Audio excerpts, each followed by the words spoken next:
Right, you guys, make sure you like this video and subscribe to Mike's, okay? Make sure. If you don't subscribe to Mike, you're gonna have a fat forehead and a big hairline. Boom, I'm with the guy Max inside. Subscribe to him, make sure you do still. Best content coming out. You know how it is. Hello and welcome back to another video, people. Welcome back to the YouTube channel. Make sure you're smashing the likes and subscribing if you are new. Now, I don't think it could get any worse at this point unless we're going to the championship. Because I think I've openly said about 20 million times how much West Ham need a midfielder. I've been saying it since May. I've been saying it since Potter's actually joined the club. So I've been saying it since February. We're in August. We haven't signed a midfielder. I say February, Potter signed in January. We still haven't signed a midfielder. But I never really delve into the phantom bidding of West Ham United. And if you're not a West Ham fan, let me explain what a phantom bid is. A phantom bid is, in David Sullivan terms, is when he goes to bid for a player that he knows is going to get rejected for that specific target, for a way to say that he tried. Arsenal did it with Ollie Watkins, in January. It happens. It happens with bad ownerships. And David Sullivan is part of that. David Sullivan is part of that. And it's unfortunate that we've had to go back to 2016 West Ham. Because this is very jarring, guys. So apparently the targets were Mateus Fernandes again. The reason why this is bullshit is because we know what their valuation is. We know they're not going to accept anything below 50. So why are we going in and bidding for them again? You're hoping that they're going to lower their valuation, cool, but you know that's going to get rejected. This fucking Casado guy from Barcelona, no one's moving from Barcelona to West Ham. I've not even watched this Casado guy play like that, but no one's moving from Barcelona to West Ham. Someone said Conor Gallagher. The doubt is Conor Gallagher. I don't want Conor Gallagher either. That solves none of our problems. Andre Santos, again, another unrealistic target because Chelsea don't want to sell him. They want midfield depth. There's a lot of reliance on Enzo Fernandez and Caicedo. Lavia is always injured. Why would they sell Andre Santos? Why? Why would they sell him? Don't get me wrong, he would solve basically all our problems. But why would they sell him? It's dumb. It's dumb. All of this shit is dumb. It's like they don't know what midfielder they want. Or they're just doing this thing where these are our targets. We're trying for all of them, but we're going to either lowball you or bid where we know it's going to get rejected because of how unrealistic the actual target is in the first place. So that we can say that we tried. Cardi Chukwuemeka is also on the list. As much as he's a good player, he's injury prone. He's injury prone. I like the player. I've always liked the player. I've liked him since Villa, but so what? So fucking what? This is the problem I have. This is the problem I have with this stupid midget, bruv. And we proved that he's a midget yesterday. We proved that this guy's been lying about his height. I am tired of David Sullivan. I am tired of this ownership. And this is a big problem where we're in the 20th of August. 20th of August, and we still haven't signed a fucking midfielder. If you're not outraged by now, I don't know when is the time to be outraged.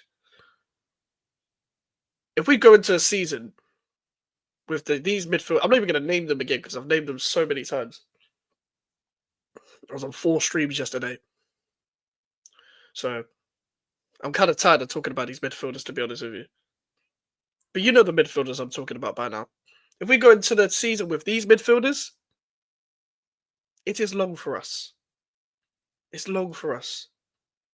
It's ridiculous. The midfield's so slow. No energy. No defensive ability, no attacking ability. Then what's the point of a box-to-box midfielder if you don't have either? If you don't have either. Don't have either of the one.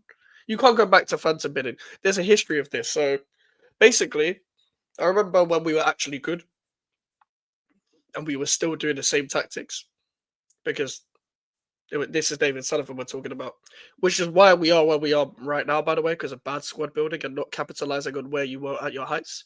West Ham needed a striker. Now, putting David Moyes and David Sullivan together in transfer negotiations is a recipe for disaster in itself. But listen, West Ham needed a striker. It was January 2022. And we left ourselves light in a Europa League campaign when we still made the semi-final. David Moyes rejected Julian Alvarez. He rejected the chance to sign Julian Alvarez. So the manager at that time didn't help himself either. He even said it himself. He rejected Julian Alvarez for Mikel Antonio. Basically, as just to keep Antonio as the only striking option, which is one of the worst things you could do, is leave yourself light in one position. When we didn't replace Sebastian Haller in a previous January transfer window, and if we did and got Jesse Lingard on top, we might have got top 4 that season. We might have got top 4. But we missed out. We got 6th. Cool. Whatever. The next season, we still had one striker. When Antonio was injured, we were playing Bowen there. Again. So what did we do, guys? What did we do? We bought no one. In that January, we bought no one. But guess who we tried to bid for at the end? Calvin Phillips, 50 million. We knew he was going to get rejected. Leeds are in a relegation battle. Shit player anyway. Rafinha, 50 million. Leeds are not accepting a 50 million bid for Rafinha at the time. One of their key players and also helped them to survive in the end. They were in a relegation battle. Darwin Núñez for Benfica. On deadline day, are you stupid? Cool, say what you want about Darwin Núñez, but at the time he was a key player for Benfica. Leandro Trossard. Brighton were never selling him without having to replace him. And then he went to Arsenal the next year. And then obviously Julian Alvarez. But that wasn't a phantom bid. But we phantom bidded for four players. We needed an attacker to say that we tried. We tried to go for another last-minute deal for Jesse Lingard. It didn't work. This is the worst transfer window in a very long time. And the reason why it's the worst transfer window in a very long time is because it's the most important one we've had.